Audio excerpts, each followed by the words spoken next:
फाड़ हो रहे हैं अब भाजपा के नेताओं के, किसानों को ये करना ठीक है क्या? किसान कहाँ कर रहे हैं? और कौन कर रहा है? आरोप बता किसानों पे लग रहा है तो कौन कर यार, आरोप तो तुम किसी पे लगा दो। पिट रहे किसान। हरियाणा में सारे किसानों पे मतलब उस खच्चर ने लाठी चार्ज कराया। सारे किसान जो घायल हैं अच्छा, तो क्या किसान विरोध भी ना करे? शांतिपूर्वक विरोध कर रहे हैं और तुम उन पर लाठी चार्ज करा दो। ये कौन सा सरकार कर रही है भाई? कौन से संविधान में लिखा है? संविधान में साफ लिखा है कि आपको प्रोटेस्ट करने का अधिकार है और उस नेता के खिलाफ प्रोटेस्ट करने का पक्का अधिकार है जिसे हमने चुन के भेजा है। सिक्योरिटी बढ़ा दी है उन्होंने सारी नेताओं की। नहीं, सिक्योरिटी में बढ़ा लो भाई, उनके हाथ में है। अच्छा, हाँ, तो पर डर है ना उनको? हाँ? डर है ना उनको? क्यों डरते हैं? हाँ, क्यों डरते हैं? कपड़े फाड़ लिए जाते नहीं, हैं। क्यों अच्छा, ऐसे गलत काम क्यों करते हैं कि जनता तुम्हारा विरोध करती है, जनता तुम्हारे कपड़े फाड़ती है? ऐसा क्यों करते हैं ये लोग? तो ये इन्हें नहीं करना चाहिए, सोचना चाहिए। प्रोटेस्ट करने का अधिकार है आपको, लेकिन इसका मतलब ये थोड़ी ना है आप शांतिपूर्ण तरीके की जगह हिंसा पे उतर आए, आप किसी के कपड़े फाड़ दे, विधायक के आप कपड़े फाड़ दे। ये किसने? देखिए, विधायक से पूछा गया है कि आपके कपड़े किसानों ने फाड़े? विधायक कह रहा नहीं जी। अरे कौन कह रहा है? उत्तर प्रदेश में देखो, बीजेपी का विधायक एसपी के रूम से निकलता है कुर्ता फटा हुआ लेके और सड़क पे लेट जाता है। अब वो भी किसानों ने मारा क्या?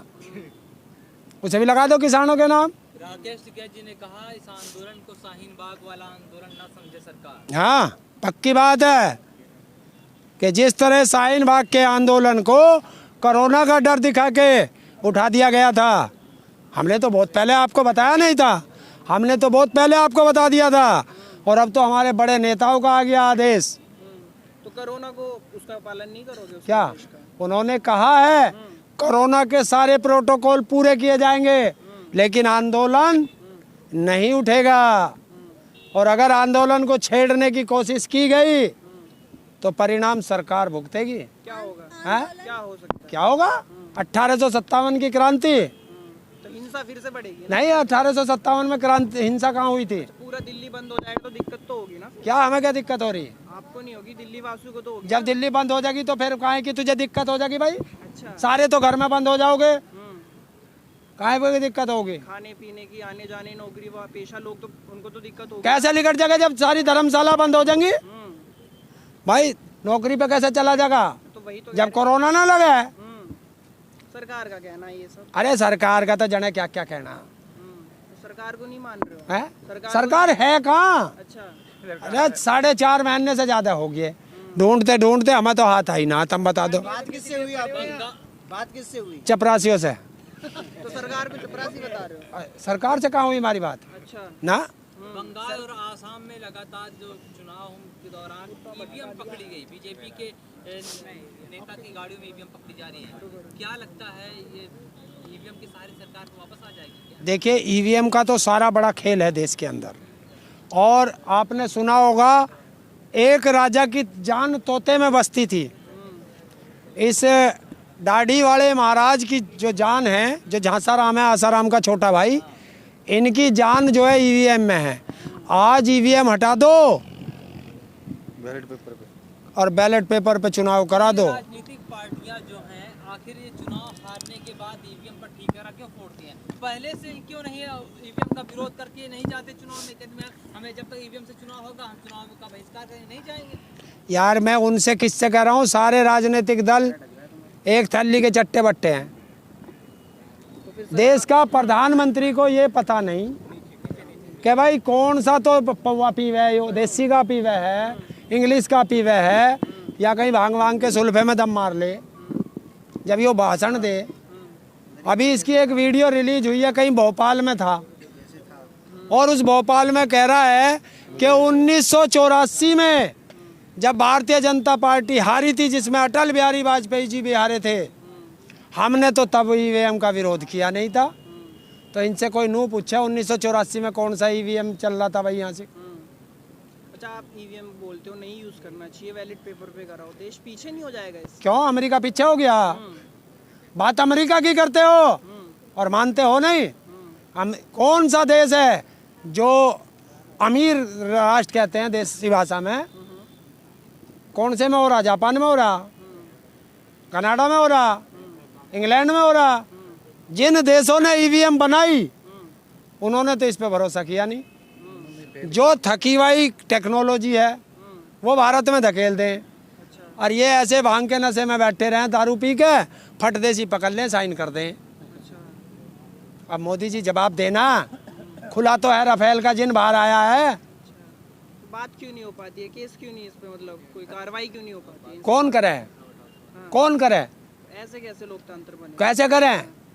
सुप्रीम कोर्ट जो है वो नहीं सुनता, वो गुलाम। अच्छा, सीबीआई वो गुलाम, ईडी वो गुलाम। आपने देखा होगा कि जब जब चुनाव आते हैं तब तब विपक्ष के नेताओं पर छापे लगते हैं ईडी के, और चुनाव खत्म, ईडी के छापे खत्म। छत्तीसगढ़ में बीजापुर में जो बीजेपी का प्रायोजित किया गया उनकी हत्या है। बीजेपी का नेता पकड़ा गया भाई इसमें।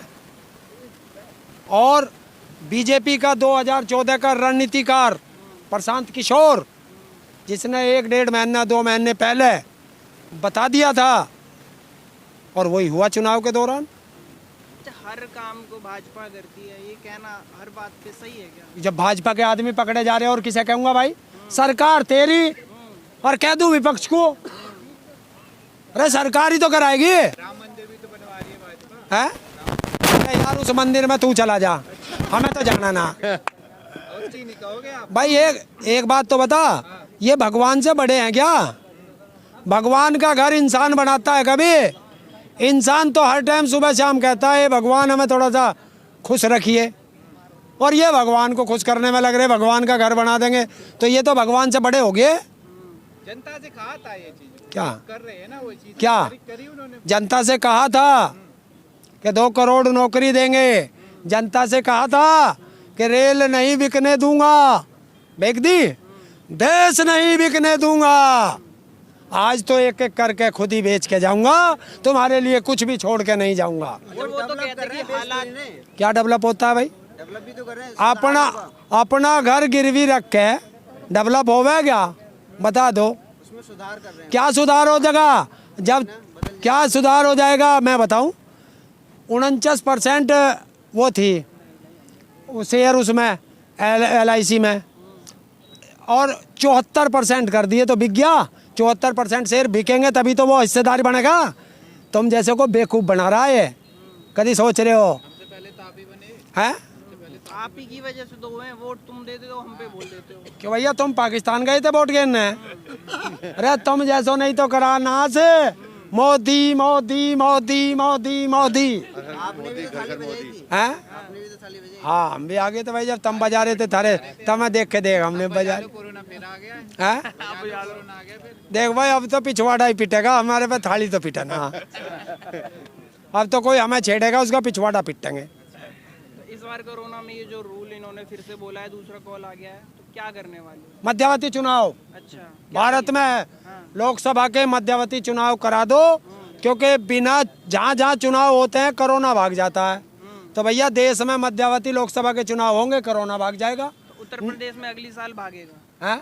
उत्तर प्रदेश में अगली साल भागेगा? नहीं नहीं, तो 2 मई तक तो उत्तर प्रदेश में भी नहीं आवे। अच्छा, हाँ 2 मई तक ना आवे उत्तर प्रदेश में। योगी जी ने कह दिया है, डीएमओ को आदेश दे दिया, जहाँ जहाँ कोरोना की संख्या बढ़ रही है वहाँ अपने हिसाब से लॉकडाउन लगा सकते हैं। लखनऊ में नाइट कर्फ्यू लगा। अच्छा एक बात तो बताओ, जब सारे काम DM करेगा तो फिर ये मुख्यमंत्री और मंत्री क्या करेंगे? आदेश दे दिए ना डीएम। हैं?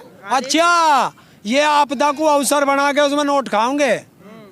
आपदा को अवसर, देश में जब जब आपदा आती है नेताओं का और अधिकारियों के लिए वो अवसर होता है। तो जनता क्यों नहीं उठती है? जनता, आम जनता क्यों नहीं उठती है? जनता जनता को तो धर्म की, जाति की, मजहब की अफीम खिला रखी। अच्छा, हाँ अच्छा, फायदा भी है ना उस चीज से, उन्हें तो फायदा वोट क्या मिलता है। किसे? हाँ उन्होंने खिला रखी ना, मैं जब ही तो कह रहा हूँ वोट के लिए ही तो खिला रखी है। जनता को रोटी नीचे